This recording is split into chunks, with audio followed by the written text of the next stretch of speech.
안녕하세요. 물리로 인생을 노래하는 수업에 오신 여러분을 진심으로 환영합니다. 학창 시절에 성적은 바닥이었고 습관적으로 지각을 일삼는 말썽꾸러기 낙제생이었지만 당시 세계 1등 국가의 수상과 장관을 역임하고 유년 시절에 겪었던 언어장애와 무대 공포를 극복하고 훗날 세계 최고의 연설가로 평가받던 사람, 모두 이 한 사람을 가리키는 표현인데요. 바로 영국의 윈스턴 처칠입니다. 이러한 삶의 반전을 야기한 처칠의 태도는 오늘 우리가 공부할 파동의 성질과 관련이 있어요. 오늘 공부할 내용은 바로 파동의 굴절입니다. 이 굴절이라는 것은 파동이 진행하며 이 매질이 달라지게 됨에 따라 속력이 변화하면서 진행 방향이 꺾이는 현상을 일컬어요.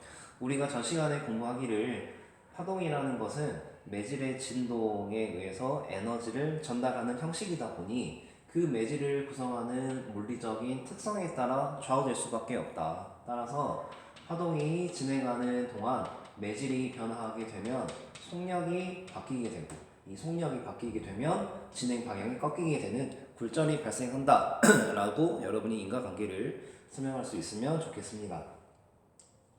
이 물리학 원시간에는 수면파의 경우와 이 소리의 경우에 있어서 굴절 경향을 보게 될 텐데요. 여러분이 두 가지 물리량을 토대로 굴절 경향을 설명할 수 있어야 돼요.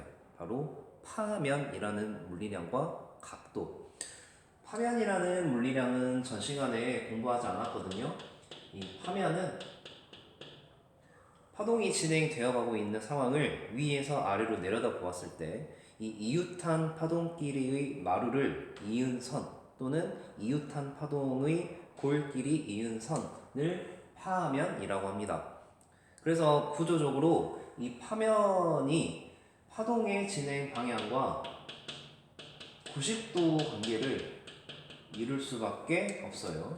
여러분이 알아야 될 파면의 특징. 첫 번째, 파면은 파동의 진행 방향과 직각을 이루고 있고, 그리고 파면이라는 것은 아까 설명하기를 이웃한 파동의 마루끼리 이은 선. 그래서 이 파면과 다음 파면, 그 파면의 간격이 의미하는 것은 곧 마루에서 마루까지 또는 골에서 골까지의 길이이기 때문에 우리가 전 시간에 공부한 내용에 따르면 마루에서 마루까지, 골에서 골까지의 길이, 매질이 한 번 진동하는 동안 파동이 진행한 거리, 이거 뭐였죠? 그렇죠, 파장이었죠. 그래서 파면의 간격은 파장이다라는 사실 또한 여러분이 알고 있어야겠습니다. 자, 이 파면을 토대로 우리가 수면파의 굴절 경향을 분석을 해볼 거예요. 이 하얀 가로 실선은 매질의 경계입니다. 이 위쪽은 수심이 깊은 물, 그리고 아래쪽은 수심이 얕은 물이라고 하고, 편의상 깊은 물에서 진행하는 파동의 모든 요소들은 넘버 2를 부여할게요. 얕은 곳은 숫자 2를 부여할게요. 수면파가 발생을 하려면 우리가 전 시간에 공부한 파동의 정의에 따르면 이 파동이라는 것은 매질의 진동이 주변으로 퍼져나가는 현상, 즉 무언가를 진동시켜 줘야 하는데 그 물을 딸리게 하는 파동의 근원, 바로 파원이라고 해요. 이 파원의 진동에 의해서 이 수면파가 발생하는 건데 이 파원의 진동수를 F라고 하겠습니다. 그래서 이 파원에 의해 수면파가 얕은 곳을 향해 비스듬하게 진행하고 있는 상황을 위에서 아래로 내려다보면 다음과 같은 파면을 관찰할 수가 있어요. 선생님이 그은 이 하얀 실선은 파동의 마루끼리 이은 선이라고 합시다. 그리고 이렇게 점선으로 표현한 것은 그 파동의 골끼리 이은 선, 또 골끼리 이은 그 파면이라고 합시다. 여러분, 이 깊은 곳을 지나는 수면파의 파장은 1번 길이가 될까요? 2번 길이가 될까요? 그렇죠. 1번 길이가 되겠죠? 마루에서 다음 마루까지 그 길이가 파장이니까 이 파면의 간격이 파장이다.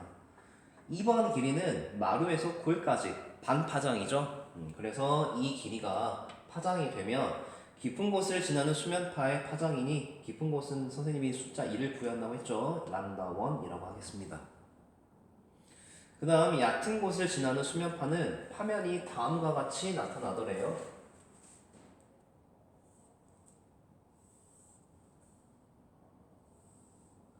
이 경우에는 파장의 길이가 이렇게 정의가 됩니다. 람다 2. 그래서 여러분이 눈으로 확인을 하면 람다 1과 람다 2의 태소 관계가 다음과 같이 정의되고 있다는 걸 확인할 수 있어요. 람다 1이 훨씬 길죠. 람다 2보다. 그 다음 각 매질을 진행하는 수면파의 진동수 F1과 F2는 어떤 관계로 정의가 될까?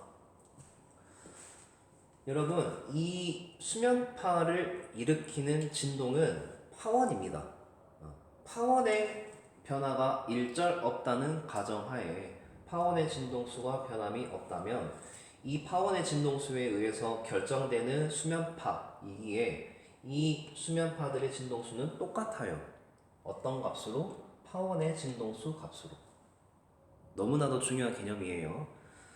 파동은 그 파동을 일으키는 근원, 파원이 변함이 없는 한 그 진동수의 값은 불변이라는 것. 굴절이 되어도 진동수의 값은 변화가 없습니다. 따라서 이 각 매질을 지나는 수면파의 속력을 정의할 수 있어요. 여러분 V1, V2 누가 더 빠를까요? 그렇죠. V1이 더 빠르겠죠? 그 이유는 전 시간에 공부하기를 파동의 속력은 진동수와 파장의 곱이었기 때문에 진동수가 같을 때 파장이 길수록 속력이 빠르겠죠.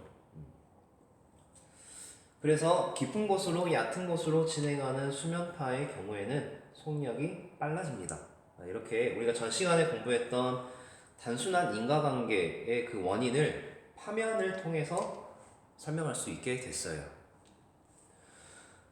자, 이제 이걸 각도로도 분석을 할 수가 있어야겠습니다. 여러분, 각도로 분석하는 방법은 파란색 분필로 판서하겠습니다. 이 각도를 정의하기 위해서는 기준선이 필요한데요. 그 기준선은 이 매질의 경계, 하얀 가로 실선의 수직한 이 점선. 자, 이 점선을 법선이라고 부릅니다. 자, 이제 각 매질을 지나는 파동의 진행 방향을 파란 실선으로 그릴 거예요. 깊은 곳을 지나는 수면파의 진행 방향. 파면을 토대로 우리는 진행 방향을 다음과 같은 관계를 이용해서 그어볼 수 있습니다. 이 파면에 수직하게 파란 실선을 그어보면 이게 바로 깊은 곳을 지나는 수면파의 진행 방향이에요. 이 진행 방향과 법선이 이루는 각, 여기가 세타 1입니다. 이 세타 1은 어쨌든 얕은 곳을 향해 입사하는 파이기 때문에 입사각이라고 해요. 그 다음 이제 이 얕은 곳을 지나는 수면파의 진행 방향 또한 이 파면에 수직하게 이렇게 그림을 그릴 수 있습니다. 자, 이 경우에는 법선과 수면파의 진행 방향이 이루는 각도, 여기 세타 2라고 할게요.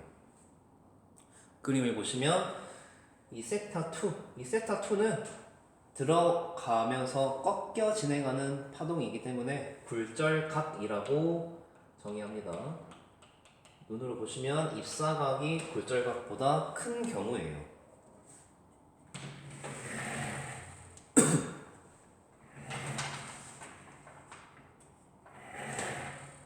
따라서 여러분은 굴절되는 경향이 화면으로 나오든지 아니면 각도로 나오든지 결과를 보시고 각도는 들어오는 각도보다 더 작은 각으로 꺾였네. 아, 그러면 이 파동은 속력이 느려졌겠구나. 그리고 화면으로 나와 있다면 화면이 짧아졌네. 이거는 속력이 느려지는 경우구나. 굴절각이 더 작겠구나. 이런 식으로 연결해서 설명할 수 있으면 되겠습니다. 자, 이제 그 반대의 과정. 이제는 얕은 곳에서 깊은 곳으로 진행하는 수면파의 경우를 파면과 각도로 볼게요. 얕은 곳을 숫자 1, 깊은 곳을 숫자 2로 부여하겠습니다. 역시 수면파가 발생하기 위해서는 파원이 있어야 되고요. 그 파원의 진동수를 F라고 할게요. 그래서 얕은 곳을 수면파가 이렇게 비스듬하게 진행하는 상황을 파면으로 표현하겠습니다. 이때 파면의 간격 람다 1 파장이죠. 그 다음에 깊은 곳을 지나는 수면파의 파면이 다음과 같이 나타나더래요. 자, 이때에도 파장은 다음과 같이 파면의 간격 람다 2. 자, 이 경우에는 람다 1보다 람다 2가 더 길어졌습니다. 그리고 진동수는 변함이 없죠. 그 이유는 파원이 불변이었기 때문에 파원의 진동수로 같습니다. 따라서 파동의 속력을 정의하는 식에 따라 속력은 V1보다 V2가 더 빨라요. 그래서 얕은 곳에서 깊은 곳으로 진행하는 수면파는 속력이 빨라져요. 여기는 아까 느려졌고 여기는 이제 빨라지는. 그래서 수면파의 경우에는 수심에 따라 속력이 바뀌었다라는 거 전 시간에 공부했었죠. 이제 이거 각도로 보겠습니다. 각도로 보기 위해서는 여러분이 법선, 이 서로 다른 매질의 경계면에 수직한 선을 그리시고 파동의 진행 방향도 그려야죠. 각 입사하는 파면에 수직하게 이렇게 입사하는 수면파의 진행 방향 그리고 이 진행 방향과 법선이 이루는 각도 세타 1. 자, 세타 1 입사각 그리고 굴절각 깊은 곳을 지나는 수면파의 진행 방향 역시 각 파면에 수직하게 이렇게 그릴 수 있겠네요.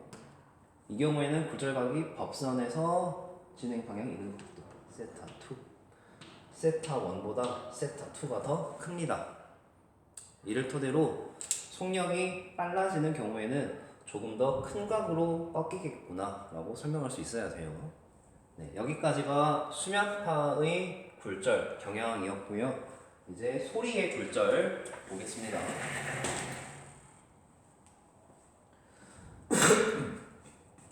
여러분 소리의 경우에는 전 시간에 공부했던 내용에 따르면 어떤 변수에 따라 속력이 바뀌었죠? 그렇죠. 기온이었죠. 공기의 온도. 이 소리의 굴절 경향을 토대로 우리는 그 유명한 속담 낱말은 새가 듣고 반말은 쥐가 듣는다라는 그 물리적인 원리를 설명할 수 있게 돼요. 일단 낮부터 봅시다. 낮에 여기 하얀 선은 땅이에요. 지면. 이 내용을 알기 위해선 여러분이 열 개념 중에 하나인 비열을 알고 있어야 됩니다. 이 비열이라는 것은 어떤 물질 1kg를 1도 올리기 위해 필요한 열량인데요. 조금 더 쉽게 말하면 비열이 큰 물체들은 온도 변화가 되게 더딥니다. 반면 비열이 작은 물체들은 온도 변화가 되게 드라마틱해요. 비열이 큰 물체들은 온도가 천천히 올라가고 천천히 식습니다. 반면 비열이 작은 물체들은 온도가 빨리 올라가고 빨리 식어요. 보통 이 소리의 경우에는 상황이 주어졌을 때 땅과 공기의 비열을 비교하거든요. 땅의 비열이 공기의 비열보다 작습니다. 따라서 땅이 훨씬 온도가 빨리 올라가고 빨리 내려가요. 반면 공기는 온도가 천천히 올라가고 천천히 떨어집니다. 그래서 낮에 태양 복사 에너지를 받은 땅과 공기 둘 중에 누가 온도가 더 빨리 올라가느냐? 바로 비열이 낮은 땅이겠죠. 그래서 낮에는 땅에 가까울수록 온도가 높습니다. 자, 이 하얀 점선을 경계로 아래쪽의 온도를 T1, 위쪽의 온도를 T2라고 하면 낮에는 온도가 땅 쪽에 있을수록 높아요. 따라서 소리의 소리는 여러분 기온이 어떨 때 빠르다고 했죠? 그렇죠.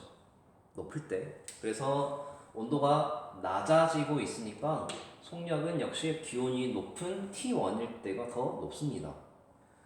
만약에 소리가 이렇게 윗방향으로 진행한다고 할게요. 그러면 각도 볼게요. 법선 경계면에 수직하게 그려서 여기가 입사하는 소리의 각도. 굴절각은 어떻게 표현이 돼야 될까? 여러분, 속력이 이렇게 위로 갈수록 느려지기 때문에 굴절할 때 각은 입사되는 각도보다 더 작게 꺾이겠죠. 그래서 소리는 다음처럼 살짝 위로 솟구치는 경향을 보여요. 여기 세타 2. 더 위로 올라와서 이 경계에서 굴절 경향 봅시다.